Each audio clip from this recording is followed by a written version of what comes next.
Ser podcast. Las 7 de hoy por hoy. Ser podcast. Hola, muy buenos días. Es verdad que hablamos de ello a menudo, pero precisamente por eso corremos el riesgo de llegar a normalizarlo o a darle menos importancia de la que tiene. Y precisamente por eso conviene incidir en que hay datos que son insoportables. No ha terminado ni el primer mes del año y en España ya han sido asesinadas 6 mujeres y una niña de solo 8 años, la primera víctima de violencia vicaria del año. Así que ya van 7 asesinatos machistas en solo 23 días. A la niña y a su madre las mataron ayer en Valladolid y otra vez el presunto asesino tenía antecedentes por maltrato, aunque ellas no estaban en el sistema de protección Biogen. Hay algo que está fallando. En la mitad de los crímenes machistas que se han cometido este mes, el asesino tenía antecedentes por violencia de género. José Luis Astre, hola. Hola, buenos días. El Gobierno asegura que sigue trabajando para corregir el sistema y para eso se reunió ayer el Observatorio contra la Violencia de Género del Poder Judicial. Los expertos han pedido que se amplíen las competencias de los juzgados de violencia. El viernes se va a reunir el Comité de Crisis de Igualdad y de momento ya se están poniendo las primeras pulseras de alejamiento a los agresores sexuales que han sido excarcelados por la ley del solo sí es sí, Mariola Lourido. Mejorar la valoración de riesgo de los agresores reincidentes como el de Valladolid es una de las medidas que se acordaron en la reunión del observatorio junto a la necesidad de impulsar en casos de especial relevancia el uso de pulseras telemáticas, dispositivos para controlar al maltratador que ya llevan también algunos violadores excarcelados tras las rebajas de penas de la ley del solo sí es sí. Lo confirmó la presidenta Ángeles Carmona. Nos consta que ya ha habido algunas peticiones y se ha impuesto inmediatamente. La delegación del Gobierno, en el plazo de 24 horas, ha puesto a disposición del órgano judicial el dispositivo. El observatorio pide precisamente ampliar las competencias de los juzgados de violencia a los delitos sexuales. Se insiste en una mayor especialización, en la creación de todas las unidades de valoración forense, en que el entorno de la víctima denuncie y en la colaboración de los ámbitos sanitarios y educativos en la detección de los casos. Recuerden que el 016 es el teléfono de atención a las víctimas de violencia machista, es gratuito, está operativo 24 horas al día, todos los días del año, no deja rastro en la factura, pero sí hay que borrarlo del registro del teléfono. Recuerden, es el 016. La agenda del día viene marcada por 3 citas importantes en política. Lo más inmediato va a ser el Consejo de Ministros, que esta mañana prevé aprobar los planes hidrológicos de varias cuencas, entre ellas la del Tajo, a pesar del rechazo de los regantes de Murcia, Almería, Alicante por el trasvase Tajo Segura. Hoy volverán a manifestarse frente a la Moncloa. A las 12 empieza en el Congreso un pleno en el que se va a tener que posicionar el Partido Popular con el último decreto anticrisis del Gobierno, el que incluye la rebaja del IVA a los alimentos básicos. En su momento, los populares anunciaron que se iban a abstener porque esta medida fue una propuesta suya. A cambio del sí, el PP le ha pedido al Gobierno que incluya en la rebaja del IVA el pescado, la carne y los productos envasados. Eso será al mediodía y ya por la tarde rinde cuentas Pedro Sánchez ante la Cámara a petición propia. El presidente quiere explicar los acuerdos energéticos del último Consejo Europeo, pero aunque no esté Feijóo en la Cámara Baja, la idea que va a sobrevolar el debate del Congreso va a ser la propuesta del líder del PP para que gobierne la lista más votada en los ayuntamientos. Garantizar que la alcaldía recae en la candidatura que logre mayor respaldo popular directo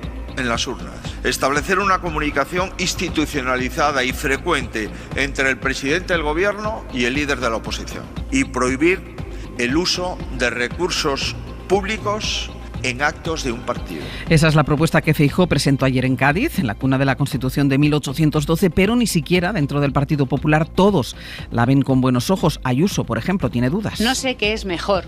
Creo que en muchas ocasiones, las coaliciones de partidos, para eso están los escaños en los parlamentos, hacen cambios de gobierno. No me corresponde a mí y además estoy convencida de que la izquierda nunca aceptaría esto. Entonces, ¿para qué vamos a, desde los gobiernos autonómicos a opinar? Hay también dudas jurídicas de la viabilidad que pueda tener este plan y hay rechazo del Gobierno. Para la portavoz nacional del PSOE, la ministra Pilar Alegría, y la vicepresidenta segunda, Yolanda Díaz, esta propuesta de Feijóo solo refleja, dicen, su debilidad ante Vox. No puedes plantear una medida, primero, que ni tú mismo te crees y que segundo, te la invalidan dentro de tu propio partido. El señor Feijóo le presenta a los españoles esta propuesta porque sabe que no puede gobernar sin Vox. Por tanto, esta propuesta es la imagen de la debilidad del señor Feijóo.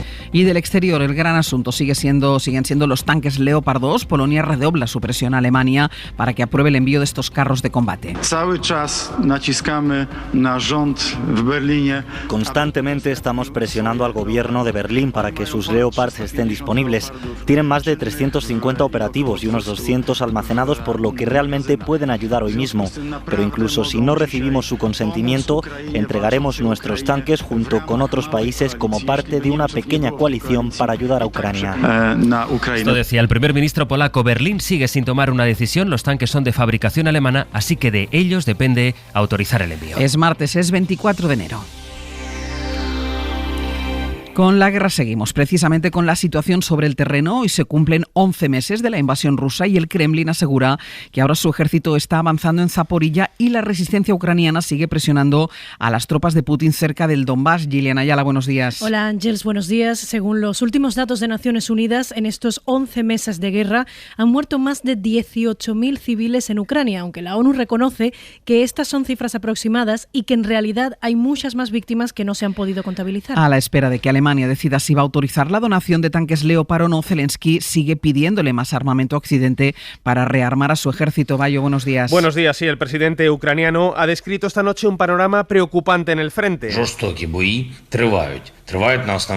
Con bombardeos constantes por parte de Rusia en las regiones del sur y del Donbass, en las que es probable, dice su inteligencia militar, que Putin intensifique su campaña en las próximas semanas. Para hacer frente a esa ofensiva, Zelensky insiste en que necesitan más armamento. Armas como las que Bruselas se ha comprometido a enviar en su nuevo paquete de ayuda militar, que no contempla el envío de tanques, un aspecto al que ha restado importancia el jefe de la diplomacia comunitaria, Josep Borrell. El tema de los tanques pesados es importante, pero por favor, valoren ustedes la cantidad de compromisos que Borrell hablaba acerca de los compromisos que Bruselas ha adquirido. Sin embargo, Moscú insiste en señalar esa división que existe en el seno de Occidente sobre el envío de los tanques Leopard alemanes, que revela, dice, el nerviosismo de los socios de Zelensky. Y en paralelo, el gobierno de Estados Unidos está trabajando con España para esclarecer el origen de las cartas con explosivos que llegaron a varias embajadas y a ministerios españoles el mes pasado. La portavoz de la Casa Blanca, en rueda de prensa, ha reiterado el apoyo de Washington a nuestro país, al que define como un buen amigo y socio.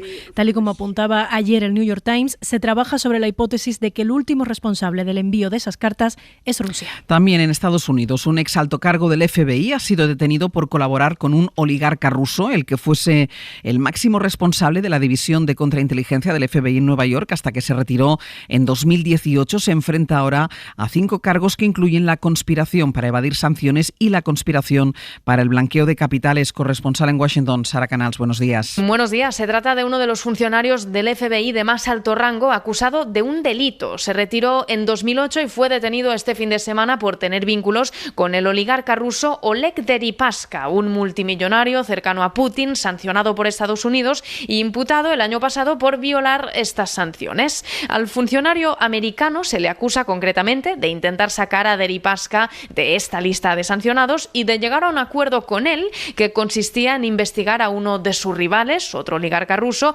a cambio de dinero. Llegó a acumular hasta $225.000, pagos que recibía a través de empresas fantasma. Ahora tanto él como su intérprete ruso, también involucrado en la trama, se enfrentan a cargos de blanqueo de capitales y violación de sanciones, delitos que pueden conllevar penas de hasta 20 años de prisión. Y sobre el estatus legal de los refugiados ucranianos en España, el Tribunal Supremo se ha pronunciado y le ha concedido una orden de protección a un matrimonio ucraniano con 2 hijos. Sobre ellos pesaba una orden de deportación que se había firmado antes de la invasión rusa. El Supremo anula la deportación porque dice que las medidas de protección temporales para ciudadanos ucranianos operan de forma automática. Nos explica los detalles Pedro Jiménez. El Supremo concede la orden de protección a un matrimonio ucraniano y a sus 2 hijos sobre los que pesaba una orden de expulsión avalada por la Audiencia Nacional previa a la invasión rusa. La sentencia consideró que la solicitud no reunía los requisitos necesarios para obtener asilo en España y el alto tribunal lo reconoce, pero recuerda que existen escalones intermedios de protección temporal, tanto europeos como españoles, que son de aplicación automática. Dice la sentencia que la Unión Europea ha acordado facilitar la acogida indiscriminada de los refugiados procedentes de Ucrania y que esta decisión es un efecto inmediato que opera con automatismo sin necesidad de justificar un riesgo real de sufrir daños en su país de origen también en el caso de ser devuelto. Y en Noruega está detenido un comandante del grupo de mercenarios Wagner que lucha en Ucrania junto a las tropas rusas. Este comandante es un disidente que huyó de Rusia hace solo unas semanas para pedir asilo político y lo han detenido por entrar ilegalmente en Noruega. Informa Ángel Villascusa. El Servicio Nacional de Investigación Criminal de Noruega ha anunciado la detención de Andrei Medvedev, del desertor del grupo paramilitar ruso Wagner que cruzó la frontera a pie para pedir asilo político hace ahora 10 días. Desde que llegó al país escandinavo se estaba quedando en una vivienda protegida, pero según ha contado su abogado no quería seguir allí, por lo que las autoridades noruegas han decidido detenerlo antes de dejarlo en libertad. Según ha denunciado una plataforma pro derechos humanos rusa, Noruega iba a deportarlo de forma inminente, lo que podría, dicen, haber puesto en riesgo su vida. Su abogado noruego, sin embargo, ha asegurado esta tarde que la posibilidad de deportarlo no está sobre la mesa. Medvedev no es el primer soldado ruso en solicitar asilo en suelo europeo, pero sí el primero del grupo Wagner en hacerlo. Y en España hoy sigue la huelga de los médicos de atención primaria en 3 comunidades autónomas, Madrid, Andalucía y Cataluña. En Extremadura los sindicatos han llegado a un acuerdo con el gobierno autonómico, así que allí se desconvoca el paro, pero en Cataluña se espera que a medida que avance la semana la huelga tenga mucho más seguimiento que ayer, porque se va a sumar ahora el sindicato mayoritario. Y en la crónica de los tribunales, el Constitucional va a celebrar hoy el primer pleno con la nueva mayoría progresista. Y en esa reunión los magistrados van a estudiar si admiten o no a trámite el recurso de Vox contra la ley del solo sí es sí. Hoy por hoy noticias.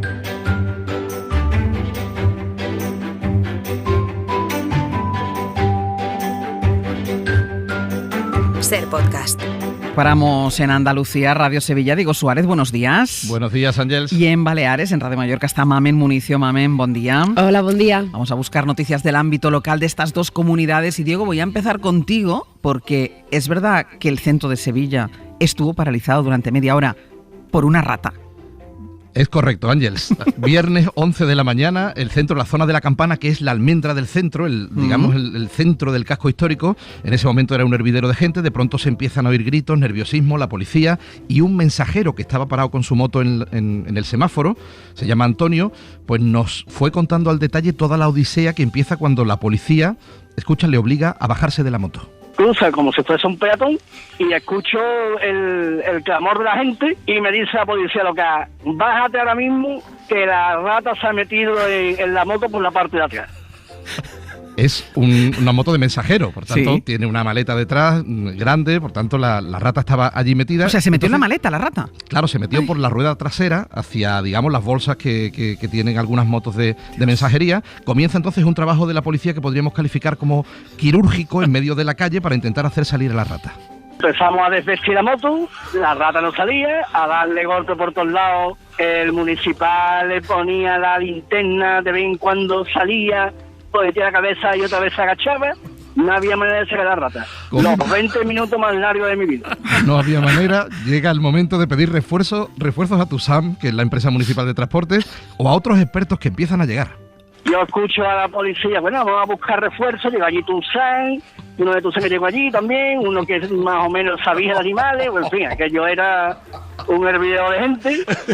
Pero la rata no salía, ni moviendo la moto para el lado, ni para la derecha, ni para la izquierda. No había manera de sacar la rata, salía calentita con el frío. Es importante, Ángel, el dato de que llegó alguien que más o menos sabía de animales.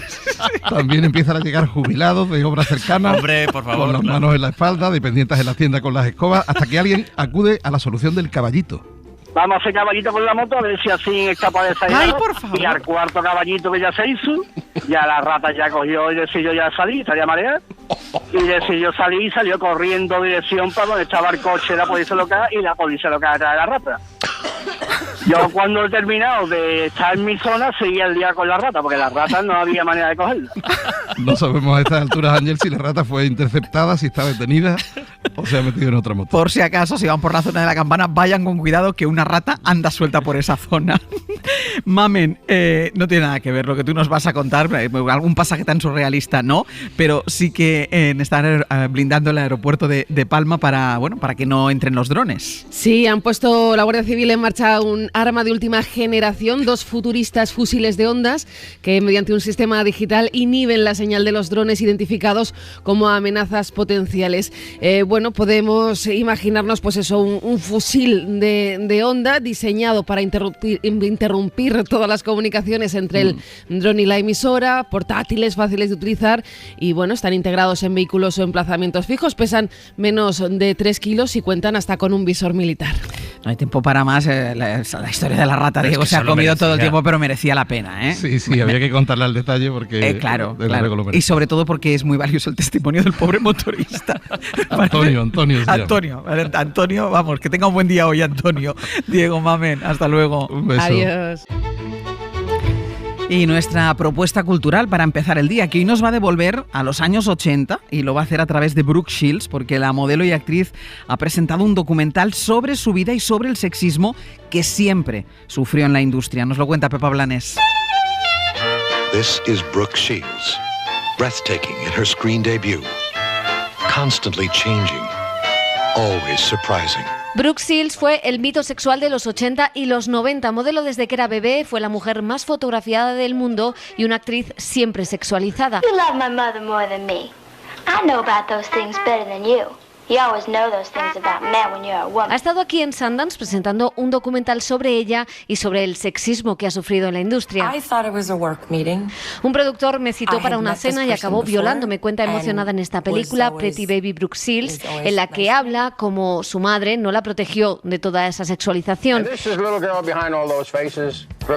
Le hicieron fotos desnuda solo con 9 años, que luego las vendieron. Besó a un actor de 30 cuando ella solo tenía 11 y así sucesivamente. And introducing Brooke Shields, who is Pretty Baby. Dice la película que lo mejor de todo es que sus hijas, ahora adolescentes, le han enseñado a ser feminista y una mujer empoderada. Ella fue una de las primeras famosas en visibilizar la depresión posparto, a pesar de la polémica que tuvo por esto con Tom Cruise, que dijo que tal cosa no existía.